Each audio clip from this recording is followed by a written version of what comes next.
क्या TikTok use करना safe है? कुछ ही दिनों पहले TikTok crossed 1 billion downloads world wide. इसका मतलब है कि 1/7 of the world population is using TikTok. इस ऐप पर किस टाइप का कंटेंट होता है, वो क्या सोशल मैसेज देता है, वो अच्छा है या नहीं, ये सब बात की बात है। Right now I want to share with you something very dangerous that I discovered about TikTok. You think that I am making sense? इस वीडियो को शेयर जरूर कीजिए क्योंकि इस वीडियो से किसी ना किसी को हेल्प हो सकती है। आज एक्चुअली मैं बहुत एडवेंचरस फील कर रहा था तो मैंने टिकटॉक डाउनलोड किया और मुझे एक काफी अजीब चीज रियलाइज हुई। यू सी, जब आप कोई वीडियो रिकॉर्ड करने की कोशिश करते हैं तब टिकटॉक आपसे आपकी कैमरा की, ऑडियो रिकॉर्ड करने की और SD कार्ड एक्सेस करने की परमिशन मांगता है। ये सारे परमिशंस मांगना बहुत सारे ऐप्स में कॉमन होता है, लेकिन प्रॉब्लम उस चीज की है जिसकी परमिशन टिकटॉक आपसे मांगता नहीं है लेकिन फिर भी डेटा आपसे चुराता है। That's your location.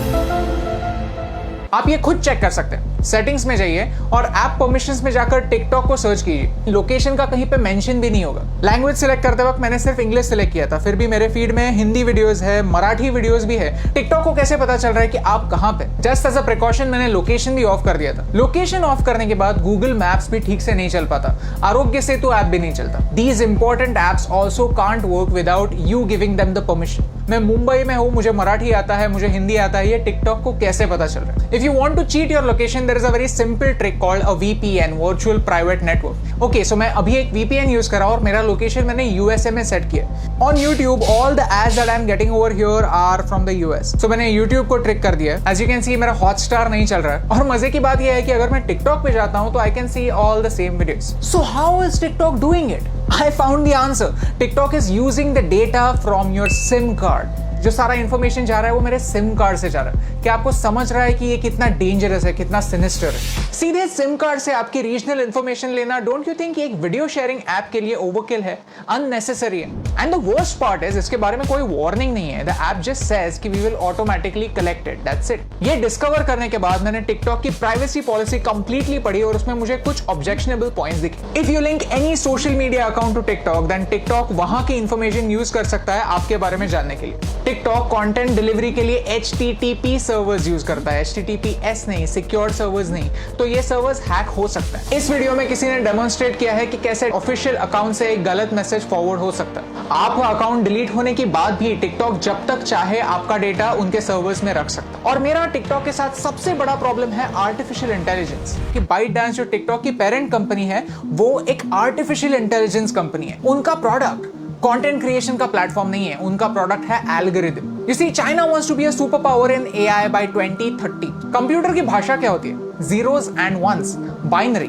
और वही टिकटॉक आपको करने के लिए बोलता है। Whenever you are watching a video on TikTok, you are taking a survey. You are feeding information to the computer, telling them what you like, what you don't like, what you agree with, and what you don't agree with. And all of this information is going to China.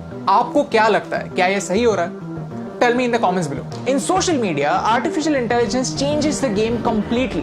Computer decide करता है कि आपको क्या देखना चाहिए और क्या नहीं देखना चाहिए। सर्च का ऑप्शन ना होने की वजह से प्लेटफॉर्म कंट्रोल करता है कि आप क्या देखेंगे और ये एक बड़ा प्रॉब्लम है। ओके, सो चाइना पर आता है। चाइना में ऐसा लॉ है कि if you are a Chinese company, then you have to share the data that you collect with the Chinese government. And because of this, Indian ministry of defence ने armed forces को 42 apps अपने phone से delete करने के लिए कहा। India does not have a proper data protection act. We ourselves need to be extra safe. China में freedom of press है ही नहीं। पूरी प्रेस गवर्नमेंट के कंट्रोल में। Syria, Saudi Arabia, Afghanistan, Somalia, ये कंट्रीज भी फ्रीडम ऑफ प्रेस की स्केल पर चाइना से ऊपर आती हैं। और यही सारे रेस्ट्रिक्शंस उन सारे लोगों पर भी अप्लाई हो जाते हैं जो चाइनीज एप्स यूज करते हैं। Start talking about Tibet, start talking about Hong Kong, start talking about Taiwan. अगर आपका वीडियो स्ट्रेट अवे बैन नहीं हुआ तो वो ज्यादा लोगों तक नहीं पहुंचेगा। यू सी, आज चाइना को तिब्बत से प्रॉब्लम है, कल अरुणाचल प्रदेश से भी हो सकती है, लद्दाख से भी हो सकती है। If you can't talk about this stuff, how will you know about it? How will you raise your voice? And by using these Chinese apps we are supporting China's version of the internet.